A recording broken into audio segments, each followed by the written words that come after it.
नमस्कार प्यारे साथियों, मैं अशोक यादव एक बार फिर आप सभी का कॉन्सेप्ट एजुकेशन पॉइंट में हार्दिक स्वागत करता हूं, अभिनंदन करता हूं। जैसा कि प्यारे साथियों, मैंने आपको पिछले लेक्चर में बताया था कि मेरे साथी रणवीर सर आप सभी के सामने अभी क्लास 10th मैथ का अगला जो टॉपिक एक तो मैं चला रखा हूं आपके सामने समांतर श्रेणी अर्थमेटिक प्रोग्रेशन, दूसरा टॉपिक क्षेत्रमिति या मेंसुरेशन आज से आपके सामने रणवीर सर लेके आएंगे। तो आप लोग इस लेक्चर को बहुत ही अच्छे तरीके से देखिएगा और अपने ज़्यादा से ज़्यादा दोस्तों में शेयर करिएगा। आप लोग इस चीज़ का बहुत आनंद उठा सकते हो। आप लोगों को आज से मालूम चल जाएगा कि क्षेत्रमिति क्या होती है, कैसे छोटे छोटे कॉन्सेप्ट से हर चीज़ निकल के आती है। तो आप लोग रणवीर सर के साथ जुड़िए और आज से इस टॉपिक का आनंद उठाएगा। तो जय हिंद दोस्तों, रणवीर सर भी आपके सामने ये टॉपिक लेके आ रहे हैं।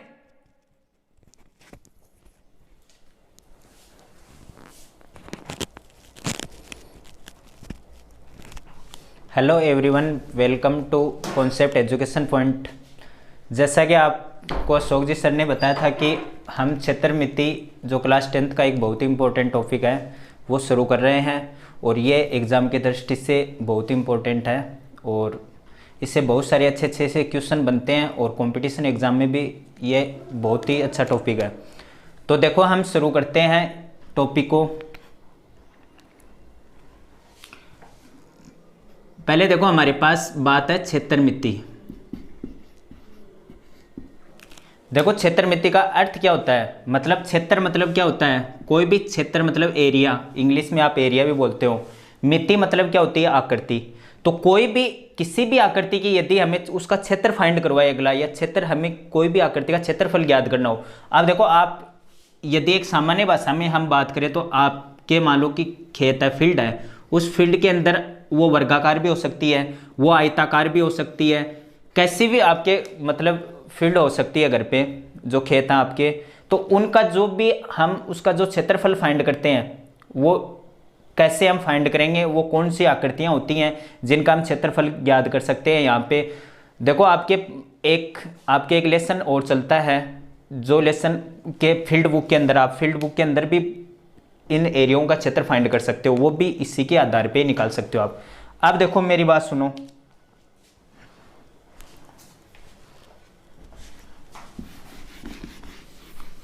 पहले देखो, मैं आपसे दो बात करूंगा। आपने बहुत बार ये देखा है, कई बार आपने देखा है, एक तो होता है 2D और एक होता है 3D। क्षेत्रमिति में स्टार्टिंग बात मैं ये करूंगा आपसे। देखो, 2D का मतलब होता है 2 डायमेंशन, मतलब 2 दिशा या द्विविमीय, और 3 डायमेंशन मतलब त्रिविमीय। देखो, हमारे पास बहुत सारी आकृतियां ऐसी होती हैं जो 2 डायमेंशन भी होती हैं और 3 डायमेंशन भी होती हैं। उनके हम क्षेत्रफल अलग अलग उनके फॉर्मूले होते हैं, उनसे हम उनके क्षेत्रफल ज्ञात करते हैं। सबसे पहले देखो, ये होती क्या है 2 डायमेंशन आकृति, मानी द्विविमीय क्या होती हैं।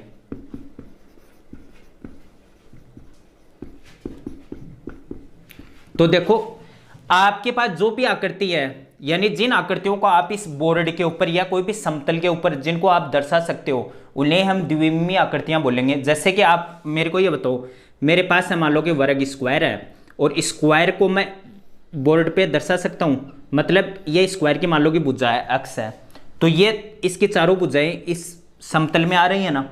उसके बाद में देखो, मैं आगे बात करता हूं, जैसे कि मैं आयत की बात करता हूं जिसके अंदर 2 ही दिशाओं की आवश्यकता होती है। देखो, आयत के अंदर भी हमें लंबाई और इसकी मतलब लेंथ और ब्रेथ मतलब लंबाई और चौड़ाई की आवश्यकता होती है। मतलब इस आकृति को भी हम बोर्ड के ऊपर आराम से दर्शा सकते हैं। इसके साथ ही देखो, मेरे पास मान लो कि ट्राइंगल है, त्रिभुज है, और त्रिभुज के अंदर भी मैं साइड होती है, इन साइडों को आराम से इस बोर्ड पे दर्शा सकता हूँ। इसके साथ ही देखो, बहुत सारी आकृतियां होती है, जैसे हमारे पास बहुत सारे क्वाड्रिलेटर होते हैं, मतलब चतुर्भुज होते हैं। जैसे कि एक समांतर चतुर्भुज होता है, नाम आपने सुने होंगे। एक समचतुर्भुज भी होता है हमारे पास, समझ गए। एक समलंब चतुर्भुज होता है। इन सभी आकृतियों को हम ब्लैक बोर्ड पे, मतलब वो ये व्हाइट बोर्ड है हमारा, इस पे हम दर्शा सकते हैं। यानी कि एक समतल के अंदर इन सभी आकृतियों को हम लिख सकते हैं। समझ गए मेरी बात। अब देखो, वर्ग है, आयत है, एक वर्ग में देखो भुजाएं तो होती है और आराम से भुजा आप यहाँ ज्ञात कर सकते हो। एक आयत में लंबाई और चौड़ाई मतलब 2 ही दिशाएं हमारे पास हैं। देखो, इसके अंदर मैं दिशा की बात करूं तो आप ऐसे खींच के देखोगे, ऐसे एक तो ये आपके पास दिशा हो गई और ये एक ये हो गई, मतलब दो दिशाओं के अंदर ही आ रहा है ना। ऐसे ही एक आयत है, ये भी दो दिशाओं के अंदर आ रहा है। ऐसे ही एक त्रिभुज है, इसके अंदर देखो ऊंचाई के साथ मैं लंब डालूंगा तो ये भी आपके पास दो दिशाओं के अंदर ही हो जाएगा, समझ गए। ऐसे आपके पास ये समांतर चतुर्भुज है, समचतुर्भुज है, समलंब चतुर्भुज है, इनको हम इस बोर्ड पे दर्शा सकते हैं। आपको सिर्फ ये याद रखना है, जो आकृतियां हम बोर्ड पे ज्ञात कर सकते हैं या दर्शा सकते हैं वो ही 2D यानी कि द्विमीय आकृतियां होती हैं। अब देखो आपने ये भी हमारे पास टॉपिक है, हमें 2D और 3D दोनों के लिए है ना मेंसुरेशन फाइंड करना है, मतलब उनका क्षेत्रफल या फिर उनका वॉल्यूम ज्ञात करना है हमें। पहले हम पढ़ेंगे क्षेत्रमिति और उसके बाद में इनका वॉल्यूम निकालेंगे अलग से। अब मेरी बात सुनो, 3D का मतलब क्या होती है, तीन दिशाओं की आवश्यकता होती है। वे आकृतियां जिनके अंदर तीन दिशाओं की आवश्यकता हो में, देखो आपने कभी मतलब निर्देशांक ज्यामिति के अंदर देखा होगा, यह आपके पास एक्स डैश है और वाई डैश है, मतलब ये आपके पास दो ही दिशाएं हैं। कई बार आपने ऐसे देखा होगा कि आपके पास जेड एक्सिस भी होता है, समझ गए। यानी कि जो आकृतियां इस एक्सिस के अंदर हो, मतलब जिनके लिए तीन दिशाओं की आवश्यकता हो, वो 3D डायग्राम होंगे आपके, समझ गए। अब बात सुनो, वो कौन से होते हैं, जैसे कि आपने पढ़ा होगा कोण मतलब क्या होता है, शंकु, बात समझ गए। कोण के बाद में देखो बेलन है, सिलेंडर, इंग्लिश में बोलते हैं इसको सिलेंडर, ये बेलन। उसके बाद में देखो 3D जो डायग्राम है, आपके पास गोला होता है, देखो गोला भी होता है एक वर्त भी होता है। जो वर्त है ना वो 2 डायमेंशन की आवश्यकता होती है, लेकिन गोले के अंदर 3 डायमेंशन की आवश्यकता होती है। इन आकृतियों के लिए मैं आपको एक छोटी सी बात बताता हूँ। छोटी सी बात यह है कि देखो शंकु है, शंकु आपने देखा होगा, कोई भी टोपी है जो शंकुआकार है या कुछ भी, मतलब शंकु के आकार के बहुत सारे पेड़ भी होते हैं, आपके घर पर भी बहुत सारी झोपड़ियां होती हैं, वो शंकु के आकार की होती है। उनके अंदर देखो आप उनको सामने से देखने से आपको सामने वाला भाग ही दिखाई देता है, पीछे वाला भाग दिखाई नहीं देता है। जैसे कि मैं एक मान लो कि एक वर्ग की बात कर रहा हूं, एक वर्ग को आप कहीं से भी देखो आपको पूरा वर्ग दिखाई देगा, लेकिन इसके अंदर आपको सामने वाला पार्ट ही दिखाई देगा, पीछे वाला आपको दिखाई नहीं देगा, मतलब ये 3D है। ऐसे देखो एक बेलन है, मतलब एक सिलेंडर है, मान लो कि ये मेरे पास ये मार्कर है, ये बेलनाकार है, इस मार्कर को मैं यहां से देख रहा हूं, मेरे को यही भाग दिखाई दे रहा है, मतलब पीछे वाला भाग नहीं दिखाई दे रहा है, इसलिए ये भी 3D डायग्राम है। ऐसे ही आपके पास कोई भी गेंद है, देखो गेंद होती है वो गोलाकार होती है, और जो वर्त होता है ना, सर्किल होता है ना, सर्किल तो आप कोई भी चक्रिया है वो क्या होता है, सर्किल के आकार का होता है। तो देखो गेंद है, गेंद को आप सामने से देखो, पीछे वाली भाग है, कोई भी पॉइंट कर दो पीछे, और सामने से देखने से वो पीछे वाला पॉइंट आपको दिखाई नहीं देगा। इसी के साथ मान लो कि आपके पास घनाभ है, एक होता है घनाभ, इसको इंग्लिश में बोलते हैं क्यूबॉइड, समझ गए। और एक आपके पास देखो, एक आपके पास होता है क्यूब,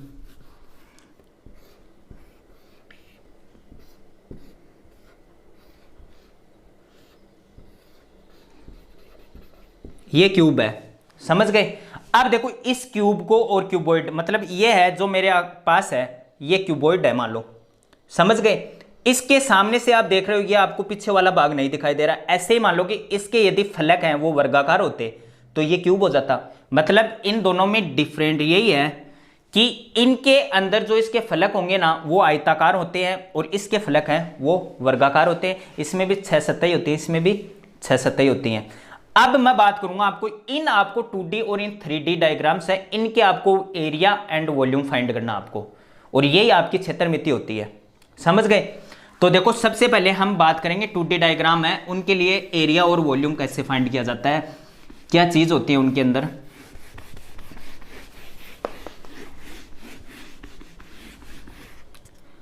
देखो मान लो 2D डायग्राम है, सबसे पहले मैं स्टार्ट करता हूं एक वर्ग से, यानी कि स्क्वायर से। वर्ग के अंदर देखो ये वर्ग है, इनके देखो जो पॉइंट है ना, ये पॉइंट बहुत इंपॉर्टेंट है, और मैं अब जो पॉइंट बता रहा हूँ ना ये पूरी एक्सरसाइज में आपके काम आएंगे। मैं पहले आपको कंप्लीट बेसिक पढ़ाऊंगा इस एक्सरसाइज का, उसके बाद में आप क्वेश्चन लगाओगे, आपके क्वेश्चन ऑटोमेटिक हो जाएंगे। ये आपके पास क्यू स्क्वायर है।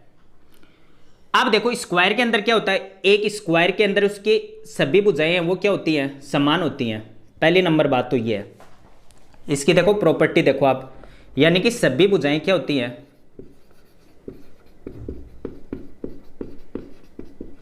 समान या बराबर होती है।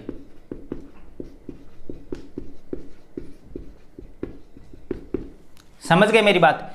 दूसरी बात देखो इसके अंदर, दूसरी बात मैं ये बोलूंगा, देखो ये जो इसके अंदर कोण होते हैं, मतलब एक स्क्वायर के अंदर 4 कोण है और ये चारों कोण कितने डिग्री के होते हैं, 90-90 डिग्री के होते हैं। समझ गए। तो इसका जो प्रत्येक कोण है ना, कोण या एंगल, वो कितने डिग्री का होता है, 90 डिग्री का होता है। समझ गए इतनी बात। अब देखो थर्ड बात, ये इंपॉर्टेंट बात है जो मैं अब बता रहा हूं आपको। देखो इसके अंदर एक स्क्वायर है और एक स्क्वायर के अंदर इसके 2 विकिरण है। एक विकिरण आपका ये है और ये सेकंड आपका विकिरण है। मान लो ये विकिरण और ये दोनों विकिरण होते हैं ना, एक स्क्वायर के अंदर 2 विकिरण होते हैं, दोनों लंबाई में बराबर होते हैं। मेरी बात समझ गए। यानी कि इसके विकिरण लंबाई में बराबर होते हैं। अब देखो एक मैं आपके पास ऐसा ही एक सेकंड डायग्राम बनाऊंगा। सेकंड डायग्राम है वो है आपके पास समचतुर्भुज का। नाम सुना आपने। देखो समचतुर्भुज में कोई खास डिफरेंट नहीं होता। यह आपका समचतुर्भुज है। इस समचतुर्भुज के अंदर भी क्या होता है, इसकी भी चारों भुजाएं क्या होती है, सम मतलब समान चतुर्भुज, मतलब जिसके अंदर 4 भुजाएं हो, मतलब इसकी भी जो चारों भुजाएं हैं वो क्या है, समान है। मतलब ये ए है तो ये भी ए है, ये भी है, मतलब ये प्रॉपर्टी है इसकी, ये इस पे भी लागू हो रही है। समझ गए मेरी बात। सेकंड बात मैं बताऊंगा कि अब बात होती है इसके विकिरणों की। तो इसके एक समचतुर्भुज होता है ना, उसके विकिरण लंबाई में बराबर नहीं होते हैं। दोनों में आपको काफी बार अंतर पूछा जाता है, तो आपको यह बताना है एक जो वर्ग होता है, एक स्क्वायर होता है, उसके विकिरण होते हैं वो लंबाई में क्या होते हैं, बराबर होते हैं। लेकिन एक समचतुर्भुज है उसके विकिरण कभी भी लंबाई में बराबर नहीं होते। लेकिन इसमें खास बात क्या होती है, इसके जो विकिरण है ना वो यहाँ समद्विभाजित करेंगे, मतलब 90 डिग्री के एंगल पे यहाँ या कोण पे यहाँ काटते हैं। मेरी बात समझ गए ना। विकिरण याद करना होगा आपको क्षेत्रफल के लिए, याद रखनी है ये बात कि इसके विकिरण है वो 90 डिग्री के कोण पे काटते हैं और इसके विकिरण लंबाई में बराबर होते हैं। समझ गए। अब मेरी बात सुनो, ये 3 बात इसके लिए आपको याद रखनी है। अब मैं पहले इसकी बात करता हूं, पहले मैं इसका क्षेत्रफल की बात करता हूं, एरिया की बात करता हूं। तो आप जानते हो इसका क्षेत्रफल क्या होता है, भुजा स्क्वायर या साइड स्क्वायर। समझ गए। मतलब इसकी भुजा हमने ए मान रखी है तो ए का स्क्वायर हो जाएगा। ये इसका क्या होता है, क्षेत्रफल होता है। ठीक है।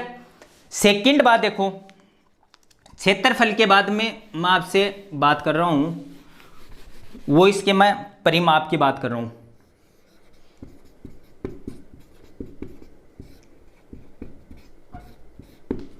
समझ गए। यानी परिमाप मतलब पैरामीटर। तो देखो इसकी जो पैरामीटर है, इसका जो परिमाप है, इसकी देखो परिमाप क्या होता है, कोई भी यदि आकृति, आपको परिमाप के लिए कोई भी फॉर्मूला याद नहीं रखना चाहिए, वो आपका स्क्वायर हो, चाहे समचतुर्भुज हो, चाहे समांतर चतुर्भुज हो, कोई भी आपकी आकृति है ना, उसका परिमाप ये होता है। मान लो कोई भी आकृति है, मान लो कि ये स्क्वायर है, स्क्वायर का परिमाप क्या होगा, इनकी सभी भुजाओं का योग कर दो, वो इसका क्या है, परिमाप है। मैं बोलूंगा कि आप बोलोगे सर ये त्रिभुज है, ये 3 है, ये 5 है, ये 8 है, इसका परिमाप बताओ। तो इसके लिए कोई फॉर्मूला नहीं है। 3 5 8 8 8 16, तो इसका परिमाप कितना है, 16 यूनिट हो गया। मेरी बात समझ गए। ऐसे ही देखो आपके पास स्क्वायर है, आपके पास फॉर्मूला भी है। फॉर्मूला क्या है, 4 इंटू भुजा, यही है ना। ये कहां से आया आपके पास, देखो इसकी ये भुजा कितनी है, ये साइड कितनी है ए, ये साइड कितनी है ए, ये भी कितनी है ए, और ये भी कितनी है ए, मतलब चारों भुजा बराबर है। तो देखो ए ए ए ए 4 बार जोड़ के क्या आ गया, 4a, और ए का मान क्या है, भुजा ही तो है, 4 इंटू भुजा। समझ गए ना। ये हम यहाँ से परिमाप याद कर सकते हैं। तीसरी बात देखो, परिमाप हो गया, क्षेत्रफल हमने बता दिया इसका। इन डायग्रामों के लिए देखो, 2D डायग्रामों के लिए वॉल्यूम फाइंड नहीं कर सकते हम, इनका वॉल्यूम नहीं होता है। वॉल्यूम तो उन्हीं आकृति होगा जो 3D आपके डायग्राम्स के अंदर होंगे। सेकंड बात देखो, अब यही बात मैं इस पे लगाता हूं, इसके लिए मैंने बता दी कि एक समचतुर्भुज होता है, एक समचतुर्भुज के अंदर भी क्या होता है, सभी भुजाएं क्या होती है, समान होती है। इसके विकिरण लंबाई में बराबर नहीं होते हैं, लेकिन इसके विकिरण 90 डिग्री के एंगल या कोण पे एक दूसरे को काटते हैं। बात देखो एक समचतुर्भुज के लिए, देखो एक समचतुर्भुज का क्षेत्रफल क्या होता है, देखो क्षेत्रफल इनका होता है 1/2 इंटू विकिरणों का गुणनफल।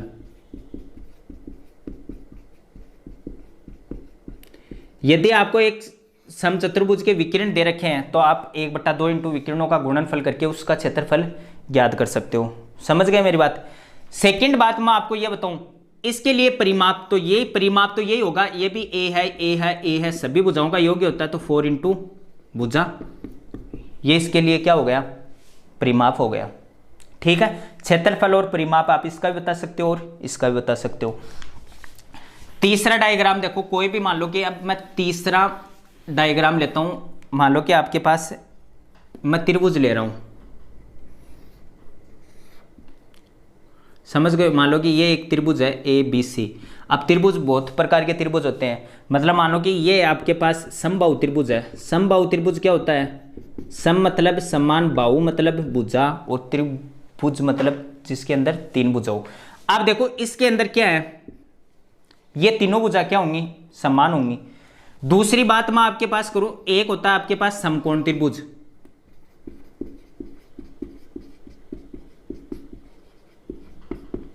ठीक है। ऐसे ही आपके पास त्रिभुज होते हैं, उनके लिए आपको उनका जो क्षेत्रफल है वो निकालना बताता हूं। एक देखो, सबसे पहले मैं समबाहु त्रिभुज की बात करता हूं। समबाहु त्रिभुज के अंदर मान लो कि इनकी सभी भुजाएं बराबर है, तो मैं इसको भी ए मान लेता हूं, इसको भी ए और इसको भी ए। और एक समबाहु त्रिभुज के अंदर एक खास बात यह होती है, यह आपको याद रखनी है कि इसका प्रत्येक कोण है ना वो 60 डिग्री का होता है। क्यों होता है, ये देखो, यदि ये भुजा है, इस भुजा के सामने ये कोण है, इस भुजा के सामने ये कोण है, और इस भुजा के सामने ये कोण है, और ये तीनों भुजाएं समान है, तो इनके कोण भी समान होंगे। और हमें इनका योग, एक त्रिभुज में कोणों का योग होता है वो 180 डिग्री होता है, और 180 डिग्री बनाने के लिए यदि तीनों कोण समान रखेंगे तो वो 60-60 डिग्री के ही होंगे। समझ गए मेरी बात। अब देखो समबाहु त्रिभुज के लिए आपको मान लो कि इसका परिमाप ज्ञात करना है, तो परिमाप तो 3 गुना भुजा हो गया, बात समझ गए।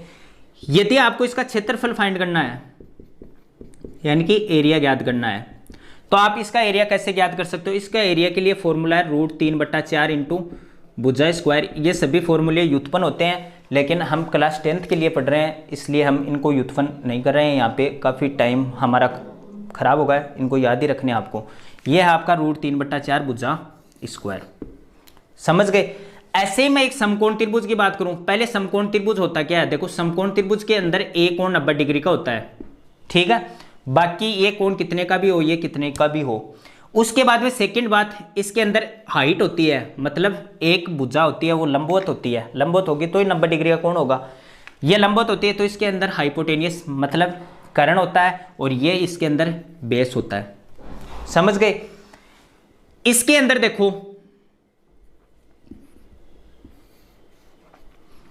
समकोण त्रिभुज है, इसका मैं यदि मेरे को क्षेत्रफल ज्ञात करना है तो क्षेत्रफल होता है इसका 1/2 इंटू आधार इंटू ऊंचाई। ये एक समकोण त्रिभुज का क्षेत्रफल होता है। अब एक समकोण त्रिभुज है, एक समकोण त्रिभुज के अंदर यदि आपको भुजा भी ज्ञात करनी है तो इसके लिए भी हमारे पास क्या होता है, पाइथागोरस प्रमेय होती है। ये भी आपको यही ध्यान में रखनी है थोड़ी सी, क्योंकि ये त्रिकोणमिति के अंदर चलेगी, जो ट्रिग्नोमेट्री होगी उसके अंदर इस पे डिटेल से हम अध्ययन करेंगे। यहाँ अभी आपको थोड़ी सी बेसिक बता देता हूँ। देखो पाइथागोरस थ्योरम क्या होती है, पाइथागोरस ये थ्योरम होती है कि इसके कर्ण है, कर्ण का स्क्वायर इक्वल टू क्या होता है, आधार का स्क्वायर प्लस लंब का स्क्वायर। समझ गए। यानी कि मेरे को कर्ण ज्ञात करना है तो कर्ण इक्वल टू रूट आधार का स्क्वायर प्लस लंब का स्क्वायर होता है। मेरी बात समझ गए। ऐसे ही आप देखो, मान लो कि आपको इसका परपेंडिकुलर मतलब आपको इसका लंब ज्ञात करना है तो आप यहाँ से लंब भी निकाल सकते हो कर्ण में से आधार को घटा के, और इसका आप बेस मतलब इसका आधार भी निकाल सकते हो कर्ण में से लंब को घटा के। सबसे बड़ी भुजा होती है उसके अंदर वो कर्ण ही होती है, यह आपको थोड़ी सी और याद रखनी है बात को। ऐसे हमारे पास एक समकोण त्रिभुज का हम क्षेत्रफल ज्ञात कर सकते हैं 1/2 इंटू आधार इंटू ऊंचाई। ये इसके लिए ऊंचाई है, और जिस एंगल जिस भुजा के साथ बना हुआ है वो इसका आधार हो जाएगा। और आराम से हो जाएगा ये क्वेश्चन। अब देखो मेरी बात देखो, ये आपको त्रिभुज के बारे में मैंने बताया। अब देखो त्रिभुज हमारे पास समद्विबाहु त्रिभुज भी होता है, विषमबाहु त्रिभुज भी होता है, उनके फॉर्मूले होते हैं, लेकिन उनके फॉर्मूलों को आपको रट के नहीं रखना है। वो हम क्वेश्चन करेंगे ना तो एक भी फॉर्मूला नहीं रटना है, क्वेश्चन के साथ मैं ऑटोमेटिक आपको बता दूंगा कैसे करने हैं उनको। एक देखो मेन बात होती है त्रिभुज के लिए, मान लो कि कोई त्रिभुज है और उसके लिए एक कॉमन फॉर्मूला होता है जिसको हम, आपने भी सुना होगा हीरोन का फॉर्मूला, हीरोन का सूत्र। ठीक है, बहुत मतलब 6, 7, 8 क्लास में ये चल जाता है, उस स्टैंडर्ड में इसकी बहुत सारे क्वेश्चन भी हैं। हीरोन फॉर्मूला के अंदर क्या होता है, मान लो ये ए है, ये बी है, ये सी है, ये भुजा मान लो ए है, ए कोण के सामने जो भुजा होगी वो स्मॉल ए होगी, बी कोण के सामने जो भुजा है वो स्मॉल बी, और सी के सामने जो भुजा है वो स्मॉल सी से हम डिनोट कर रहे हैं यहाँ। समझ गए? अब देखो हीरोन का सूत्र क्या होता है, देखो हीरोन का सूत्र होता है root S minus A S minus B S minus C. समझ गए? ये सूत्र होता है। अब आप बोलोगे कि सर ए ये तो भुजा है, बी भी भुजा है, सी भी भुजा है, ये तो हमें पता है। मान लो आपके पास ए 3 है, ये 4 है, ये 7 है, तो ए बी सी के मान तो आप रख सकते हो, लेकिन आपके पास ये एस क्या है, तो देखो ये एस है होता है, इसको हम सेमी पैरामीटर बोलते हैं। मतलब आपके पास पैरामीटर होता है, उसका आधा ही करना आपको, आधा करते ही सेमी पैरामीटर मतलब अर्ध परिमाप। तो देखो ये होता है इसका अर्ध परिमाप, सेमी पैरामीटर से इसका एस लिया हुआ है, सेमी से एस लिया है इसका। परिमाप क्या होता है, मान लो कि मेरे को इस त्रिभुज का परिमाप याद करना है, तो परिमाप आप बोलोगे सर परिमाप होता है इसकी तीनों भुजाओं का योग ही इसका परिमाप है। तो तीनों भुजाओं का योग कितना है, ए प्लस बी प्लस सी। सेमी मतलब अर्ध परिमाप है, मतलब परिमाप का आधा है, तो आपने इसको 2 से डिवाइड कर दिया, तो ये ए प्लस बी प्लस सी अपॉन 2, ये आपके पास एस का मान हो जाएगा। तो आप यहाँ से एस का मान निकाल लोगे और इस फॉर्मूले में रखते ही आप इस कोई भी त्रिभुज है, कैसा भी आपके पास त्रिभुज है, हीरोन का फॉर्मूला हर त्रिभुज के अंदर लागू होगा। आप आराम से इस फॉर्मूले से भी कोई भी त्रिभुज का क्षेत्रफल ज्ञात कर सकते हो। सेकंड बात देखो, अब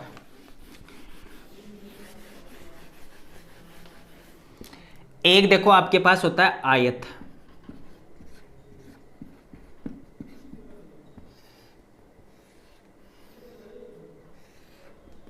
ये मान लो ए बी सी और डी।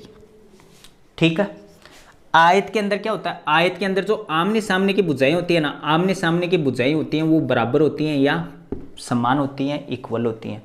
ठीक है, तो देखो इसकी यदि हम मैं प्रॉपर्टी की बात करूं तो फर्स्ट यही होती है, इसमें आमने सामने की भुजाएं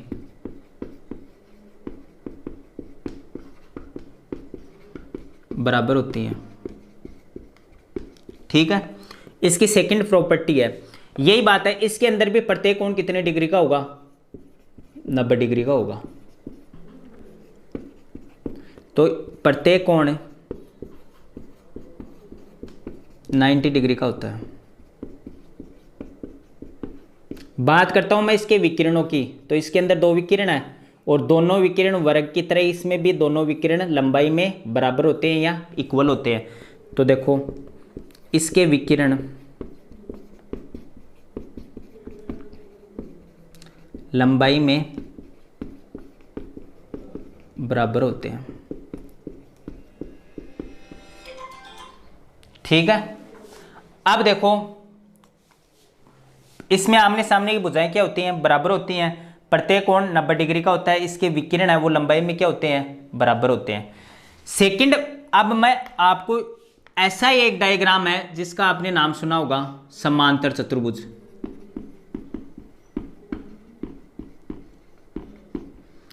ए बी सी, इन दोनों में कंपैरिजन देखो। समांतर चतुर्भुज में भी क्या होता है, आमने सामने की भुजाएं क्या होती हैं, बराबर होती हैं, मतलब ये प्रॉपर्टी इनकी भी सेम रहेगी।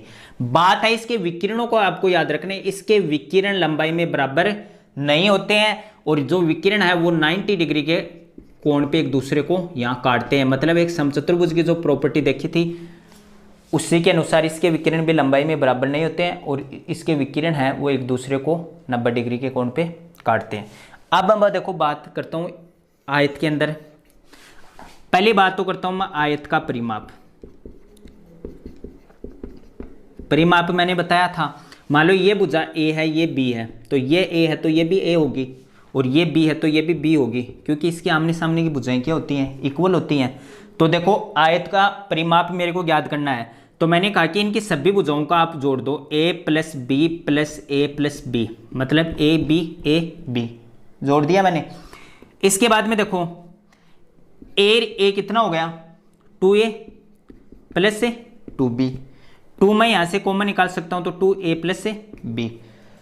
अब देखो हमारे पास फॉर्मूला निकल के क्या आया, 2a प्लस से b, मतलब a क्या है लंबाई और b क्या है इसकी चौड़ाई। तो हमें याद कर रखा है 2 इंटू लंबाई प्लस से चौड़ाई, और यही आयत का क्या होता है, परिमाप होता है। समझ गए। सेकंड बात देखो, सेकंड बात है इसके क्षेत्रफल की। तो इसका क्षेत्रफल मेरे को यदि इसका एरिया ज्ञात करना है, क्षेत्रफल क्या होता है, लंबाई इंटू चौड़ाई, तो L इंटू बी। मेरी बात समझ गए, लेंथ इंटू ब्रीथ, इंग्लिश के अंदर L इंटू बी, मतलब लंबाई इंटू चौड़ाई। ये इसका क्या होता है, क्षेत्रफल होता है। ठीक है, ये दो चीज आपको याद रखनी है। इसके अंदर और भी क्वेश्चन बनेंगे, वो क्वेश्चन हम वहां जब क्वेश्चन बुक के क्वेश्चन सोल्व करेंगे उस टाइम इसके जो क्वेश्चन बनते हैं ना, उनके साथ और इसकी जो कॉन्सेप्ट बची हुई है वो आ जाएंगे आपके सामने। ऐसे ही देखो एक समांतर चतुर्भुज होता है। अब समांतर चतुर्भुज में बात क्या होती है, मैं बोलूं इसका परिमाप बताओ तो आप आराम से परिमाप बता सकते हो, ये ए है, ये बी है, ये ए है, ये बी है, मतलब इस आयत के समान ही इसका होगा। बात यह है इसके क्षेत्रफल का, तो इसका क्षेत्रफल होता है आधार इंटू ऊंचाई। अब आप बोलोगे सर एक त्रिभुज का क्षेत्रफल है वो हमने निकाला, वो 1/2 आधार इंटू ऊंचाई होता है, और एक समांतर चतुर्भुज का आधार इंटू ऊंचाई होता है। देखो एक इसके अंदर देखो, पहली बात ये मैं बता रहा हूं कि इसके अंदर आपके पास दो त्रिभुज बन रहे हैं, समझ गए ना। अब त्रिभुज का आप आराम से ज्ञात कर सकते हो। त्रिभुज का कैसे ज्ञात कर सकते हो, 1/2 आधार इंटू ऊंचाई से दो बन रहे हैं, तो 1/2 और 1/2 आधार इंटू ऊंचाई हो गया। ठीक है, अब देखो सेकंड बात, क्षेत्रफल हो गया, इसका परिमाप हो गया।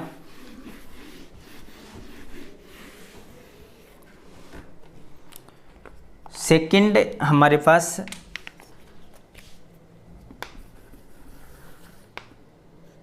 देखो एक हमारे पास ये चतुर्भुज होता है और इसको बोलते हैं हम समलंब चतुर्भुज।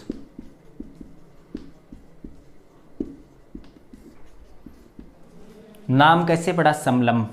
देखो इसके अंदर क्या होता है, इसके अंदर दो भुजाएं होती है ना, वो समांतर होती है, मतलब भुजाओं का एक जोड़ा होता है वो क्या होता है, समांतर होता है। कोई भी त्रिभुज दिखे आपको, चतुर्भुज दिखे, चतुर्भुज के अंदर 4 भुजाएं होती हैं, तो भुजाओं का जो एक जोड़ा है वो क्या है, समांतर। देख लो इनको आगे आप बढ़ा लो, कहीं भी ये एक दूसरे को इंटरसेक्ट नहीं करेंगी, यानी कि कट नहीं करेंगी। सेकंड बात है, देखो एक जोड़ा होता है ना, वो आगे बढ़ाने पर मतलब वो प्रतिच्छेदी होता है। मैं इसको आगे बढ़ाऊंगा, ये कहीं पे जाके कट करेगा, मतलब भुजाओं का एक जोड़ा क्या होता है, समांतर होता है। उसे ही हम बोलते हैं समलंब चतुर्भुज, क्योंकि इसके लिए यहाँ हमें लंब डालना है, वो आपको मैं बताऊंगा क्षेत्रफल के अंदर। बात करते हैं पहले इसके, बात करते हैं इसके क्षेत्रफल की। मान लो कि ये भुजा आपके पास ए है, ये भुजा बी है, समझ गए, ये इसकी ऊंचाई है, तो इसका क्षेत्रफल क्या होता है, 1/2 इंटू भुजाओं का, समांतर भुजाओं का योग। कौन सी भुजा, समांतर भुजाओं का योग इंटू ऊंचाई, समझ गए। यानी कि आप ऐसे लिख सकते हो 1/2 समांतर भुजाएं, ए प्लस बी मान रखिए हमने, ए प्लस बी इंटू एच। ये आपके पास क्या हो गया, इसका क्षेत्रफल हो गया। क्षेत्रफल होता है इसका समांतर भुजाएं हैं, ये ए है, ये बी है, इनकी ऊंचाई है वो एच है, तो 1/2 इंटू समांतर भुजाओं का योग इंटू ऊंचाई। आप आराम से इसका क्षेत्रफल ज्ञात कर सकते हो। सेकंड बात देखो, कई बार आपको दो समांतर भुजाएं दी जाएंगी, आपसे ऊंचाई भी ज्ञात करवा सकता है, वो क्वेश्चनों की बात है, वो सभी क्वेश्चन के अंदर सोल्व हो जाएंगी। बेसिक चीज आपको यहाँ पे ध्यान में रखनी है। इसके बाद में देखो मैन तो यही आपसे पूछे जाते हैं। उसके बाद में देखो 2D डायग्राम की, मैं 2D डायग्राम की बात करता हूं, तो हमारे पास एक होता है वृत्त, यानी कि सर्किल, समझ गए। आप देखो ये सर्किल है, सर्किल का भी परिमाप होता है, इसका परिमाप क्या होता है, देखो सर्किल के अंदर ये मान लो कि इसका त्रिज्या आर और ये इसका है केंद्र ओ, ठीक है, इस पॉइंट को मैंने ए नाम दे दिया।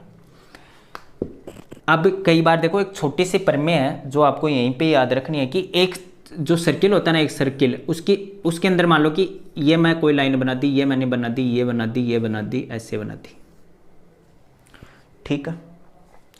इसको बोलते हैं हम जीवा, समझ गए। ये भी जीवा है, ये भी जीवा है, ये भी जीवा है और ये भी जीवा है। अब आप बोलोगे सर फिर व्यास क्या होता है। ये सभी लाइन एक सर्किल के अंदर जितने भी आप इनको इंटरसेक्ट पॉइंट पे मतलब इधर इधर कोई किसी पॉइंट पे टच करवा दो, सभी इसकी क्या होती हैं, जीवा होती हैं। व्यास में बस यही डिफरेंट है कि एक सर्किल की जो सबसे बड़ी जीवा होती है ना, वही उसका व्यास होता है। मतलब एक सर्किल में सबसे बड़ी लाइन मैं इसके केंद्र से होकर बनाऊंगा या केंद्र से होकर गुजरेगी, वही सबसे बड़ी होगी, तो ये जीवा भी है, लेकिन ये सबसे बड़ी जीवा है, ये इसका क्या होता है, व्यास होता है। मतलब ये भी आर है तो ये भी आर है, मतलब एक सर्किल का व्यास होता है, व्यास इक्वल टू क्या होता है, 2r होता है। मतलब आप त्रिज्या का डबल करते ही आपके पास क्या हो जाएगा, व्यास आ जाएगा। अब मेरी बात सुनो, परिमाप देखो, परिमाप ये होता है इसका 2πr, पाई का मान आपको पता है 22/7 भी ले सकते हो, 3.14 भी ले सकते हो। आर है इसके अंदर क्या है, आर क्या है, त्रिज्या है, ठीक है। 2 आपके पास पता है, आपको कोई कॉन्स्टेंट राशि है। सेकंड बात मैं आपके पास ये कर रहा हूं, इसके बाद में इसके पास इसका क्षेत्रफल यानी कि इसका एरिया। अब मैं एरिया की बात कर रहा हूं, एरिया क्या होता है, πr² होता है। मतलब r क्या है, त्रिज्या, तो आप πr² करते इसका एरिया याद कर सकते हो। ये दो चीज़ आपको याद रखनी है। फिर आपके पास एक वर्त का पूरा टॉपिक है 10th क्लास के अंदर, वो 10 नंबर का है, और उसी टॉपिक के अंदर मैं पूरी सर्किल की जो प्रमेय है, वर्त की जो प्रमेय, उसी के अंदर पूरी प्रमेय, बहुत सारी प्रमेय होती हैं इसके अंदर, स्पर्श रेखा खींचने की प्रमेय, बहुत सारी जो प्रमेय होती हैं वो उस टॉपिक के अंदर हम क्लियर करेंगे। अभी हम क्षेत्रमिति पढ़ रहे हो, क्षेत्रमिति के अंदर इसका क्षेत्रफल से ही रिलेटिव आपके पास क्वेश्चन सोल्व करेंगे। अब देखो मैंने आपको वर्ग, आयत, समचतुर्भुज, समांतर चतुर्भुज, समलंब चतुर्भुज, त्रिभुज और वृत्त, इतनी बात मैंने आपको बता दी। ये सभी जो आपकी आकृति हैं ये होती हैं 2 डायमेंशन, मतलब जिनके अंदर 2 दिशाओं की आवश्यकता है, जो एक समतल में आसानी से बनाई जा सकती हैं। इसके बाद में देखो कुछ आकृतियां, 1-2 आकृतियां यदि रह भी गई, कोई आकृति आपके जो सिलेबस में है वो इतनी ही है, और कुछ आकृतियां और हैं 2 डायमेंशन में, बहुत सारी आकृतियां होती हैं, लेकिन उनके क्षेत्रफल आपसे ज्ञात नहीं करवाए जाएंगे। सेकंड बात मैं करता हूं क्षेत्रफल के अंदर 3 डायमेंशन, मतलब 3D आकृतियों की। 3D आकृतियों की मैंने बताई, इसको बोलते हैं हम त्रिविमीय।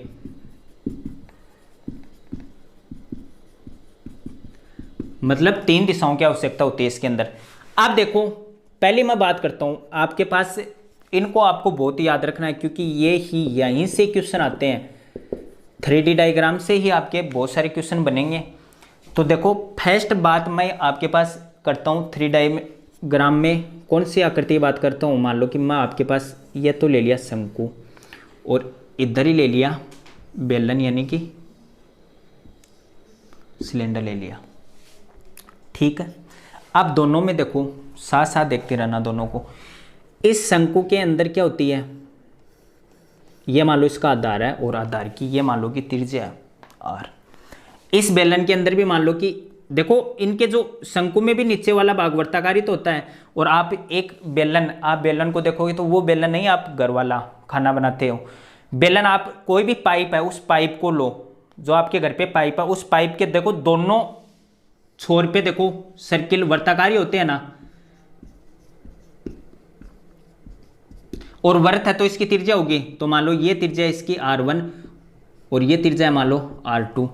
त्रिज्या अलग अलग भी हो सकती है, कोई बात नहीं है इनकी। अब मैं बात कर रहा हूं आपके पास, अब मेरी यहां से बात सुनना। यदि आप शंकु की बात करें, अब इस शंकु के अंदर देखो ये है, मान लो कि डायरेक्ट ऊंचाई क्या होती है, मतलब आप इसके आधार है, मान लो ये आधार है और इस आधार पे आप डायरेक्ट लंब डाल रहे हो ना, वही उसकी ऊंचाई होगी।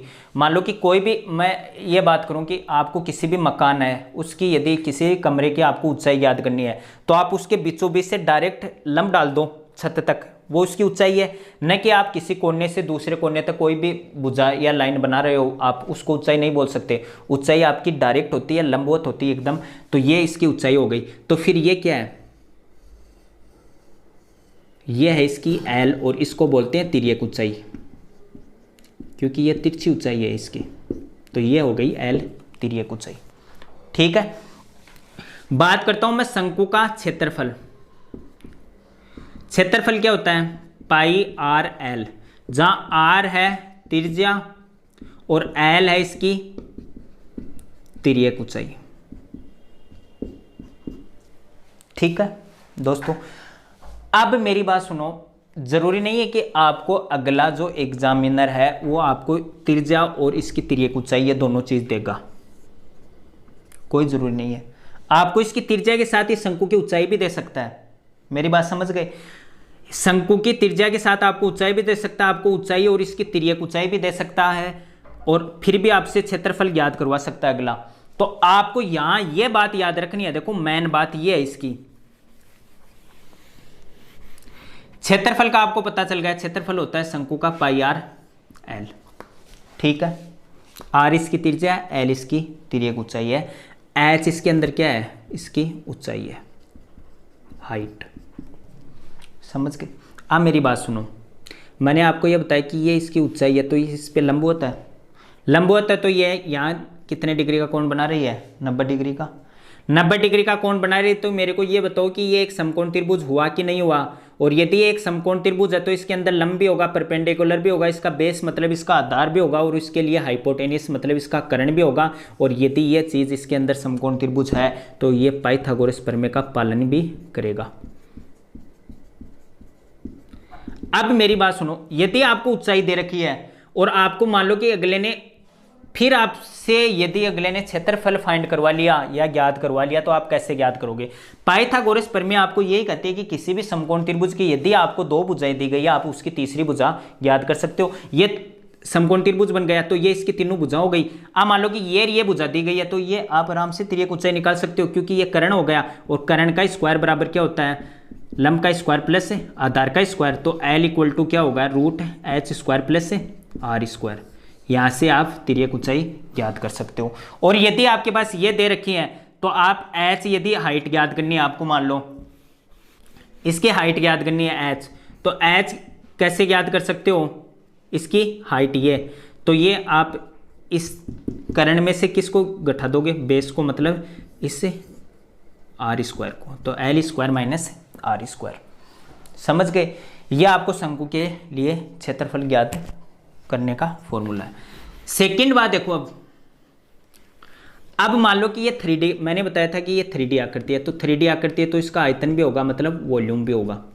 और वो वॉल्यूम हम कैसे निकालेंगे, वॉल्यूम क्या होता है, पहले देखो इसकी बात सुनो छोटी सी। ये मान लो कि आपके पास इसके अंदर देखो, क्षेत्रफल के अंदर आपको दो चीज याद रखनी है। एक तो आपको वक्र पृष्ठीय क्षेत्रफल पूछेगा, और एक नाम होता है संपूर्ण पृष्ठीय क्षेत्रफल।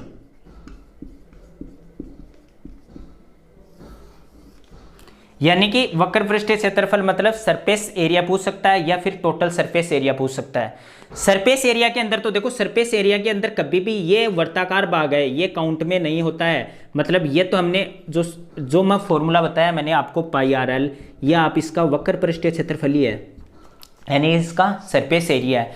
लेकिन आपसे अगला क्वेश्चन में आपको ध्यान में रखना है कि हमें क्या पूछा है, आपको इसी शंकु का या इसी कोण का आपको क्या पूछ सकता है, संपूर्ण पृष्ठीय क्षेत्रफल यानी कि टोटल सरफेस एरिया भी पूछ सकता है। तो वो ज्ञात करने के लिए क्या होता है, देखो इस डायग्राम को मैं यहाँ बना रहा हूँ, ये मान लो कि आपके पास ये सर्किल, ये वर्तित्व है, तो इसके अंदर पूरी आकृति है ना वो काउंट हो जाती है। पूरी डायग्राम के अंदर जितने भी भाग है ना, मतलब ये वर्ताकार भाग है, ये भी इसके अंदर आ जाएगा।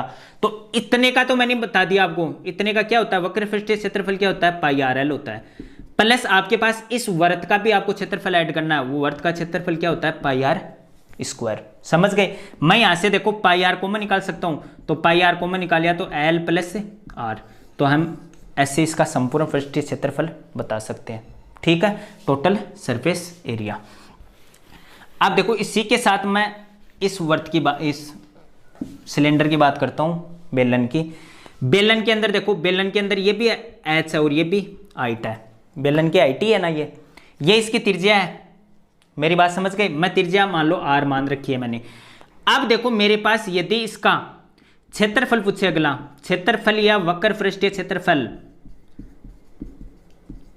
डायरेक्ट यदि मैं ये फॉर्मूला बता रहा हूं, ये आपके पास वक्र पृष्ठीय क्षेत्रफल का ही है, मतलब इसका किसका है, इसका सरफेस एरिया ही है। वक्र पृष्ठीय इसका क्षेत्रफल क्या होता है, एक बेलन का 2 पाई आर एच होता है। क्या होता है, 2 पाई आर एच। आर आपके पास, आर यहां क्या है, त्रिज्या, और एच क्या है, इसकी ऊंचाई है।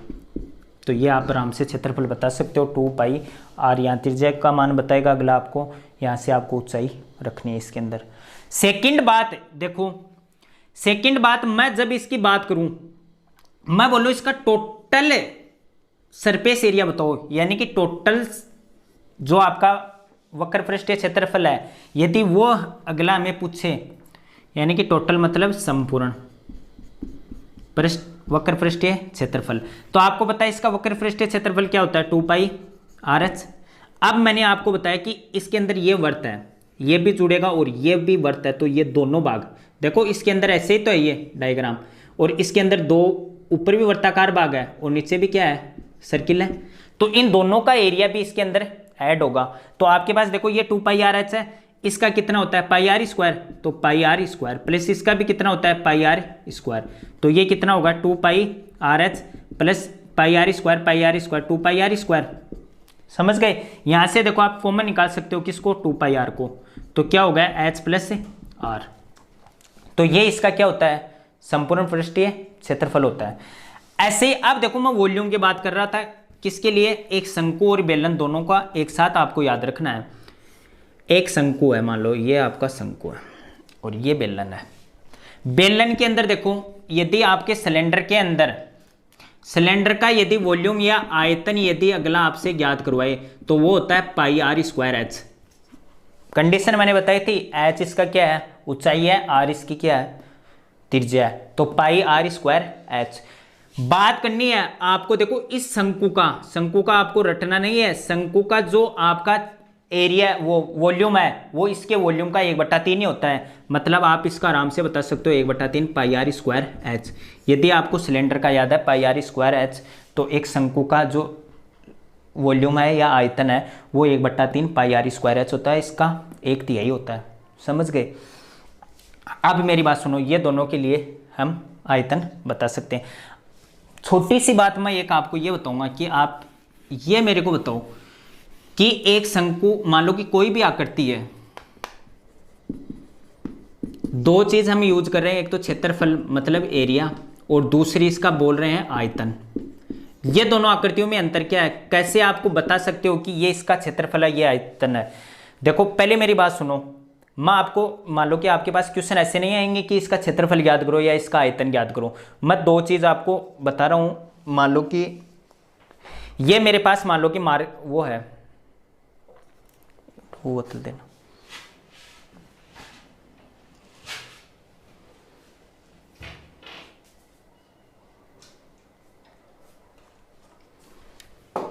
पहले देखो इस चीज से समझना। ये हमारे पास पानी की बोतल है, पानी कमी है इसमें, इस पे ध्यान नहीं देना आपको। आपको ये देखना है, इसके अंदर देखो आप, मैं ये बोलूं कि ये बोतल है और इस बोतल के लिए, मान लो कि मैं आपको ये दे दूं, मान लो कि ये प्लास्टिक से बनी हुई बोतल है, और मैं आपको ये बोल दूं कि इसके लिए मेरे को, मान लो कि कोई प्लास्टिक की सीट है और उस सीट से एक बोतल बनानी है, तो कितनी प्लास्टिक की आवश्यकता होगी। मतलब जो इसका बारी, ये जो बना हुआ है, ये चारों ओर से बनी हुई है ना, ये जिस चीज से बनी हुई है वो इसका क्षेत्रफल होगा हमेशा।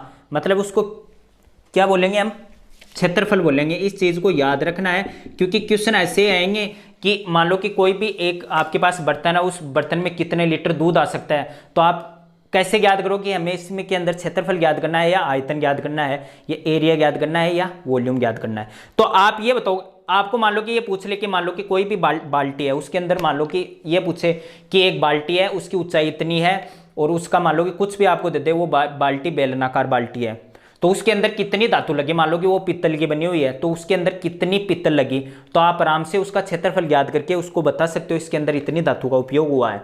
लेकिन यदि आपको ये पूछ ले उस बाल्टी के अंदर कितना दूध है, तो मतलब किसी भी आकृति के अंदर जितना अंदर वाला भाग होता है उसके अंदर कितनी चीज आ सकती है, इसके अंदर क्या आ सकता है, वो इसका क्या है, आयतन है। मैं मान लो कि मैं ये बोलूं कि इस बोतल में कितना पानी आ सकता है, तो वो इसका वॉल्यूम है। और ये बोतल जिस प्लास्टिक से बनी हुई है, यदि इस प्लास्टिक की मेरे को ये बोल दे कि इसके अंदर ये बोल दे कि इतनी ऊंचाई की, इतनी त्रिज्या की, मैं मान लो कि कोई भी प्लास्टिक है वो यूज कर रहा हूँ, बेलनाकार है, मैं इसका, और फिर उस प्लास्टिक के आपको रेट बता दे कि इतनी सेंटीमीटर स्क्वायर प्लास्टिक के रुपए 5 रुपए लगते हैं, तो आप आराम से बता सकते हो ये कितने रुपए की बोतल है, क्योंकि आप क्षेत्रफल निकालोगे फिर उसको 5 से मल्टीप्लाई कर दोगे। समझ गए। अब देखो क्षेत्रफल के लिए, क्षेत्रफल के जो होती है, मान लो कि यूनिट स्क्वायर होता है इसका यूनिट क्या होता है, यूनिट स्क्वायर। मान लो कि आपके पास राशि सेंटीमीटर में है तो आपकी इसकी यूनिट हमेशा सेंटीमीटर स्क्वायर लगाओगे, मीटर में है तो आप इसके आगे राशि है। मान लो कि क्षेत्रफल ज्ञात कर लिया मैंने किसी भी त्रिभुज का, मान लो कि क्षेत्रफल निकाला 216 हुआ, तो वो हमेशा 216 सेंटीमीटर स्क्वायर है, सेंटीमीटर में है तो सेंटीमीटर स्क्वायर लगाओगे। और वॉल्यूम के अंदर क्या होता है, आयतन के अंदर जो राशि होती है वो क्या होती है, वो होती है यूनिट क्यूब में। समझ गए। यानी कि किसी भी आकृति का लगाओगे तो वो सेंटीमीटर क्यूब या फिर मीटर क्यूब, कैसे भी आपके पास जो आकृति जिस विमा में दी गई है वहां से आप आराम से लगा सकते हो। ये यूनिट स्पेशल ध्यान रखना है, क्योंकि 10th क्लास में यूनिट के भी स्पेशल नंबर होते हैं। यूनिट इसीलिए मैं बता रहा हूँ, कोई कॉम्पिटिशन की तैयारी नहीं कर रहे हो आप। अब देखो सेकेंड बात, ये मैंने आपको क्षेत्रफल और आयतन के अंदर कॉमन जो डिफरेंस है इसका वो मैंने आपको बता दिया। और जो इसका नेक्स्ट टॉपिक है वो हम कल करेंगे, रेगुलर करेंगे। आप ऐसे ही बने रहना चैनल पे और वीडियो को लाइक और शेयर एंड सब्सक्राइब करना। Thank you.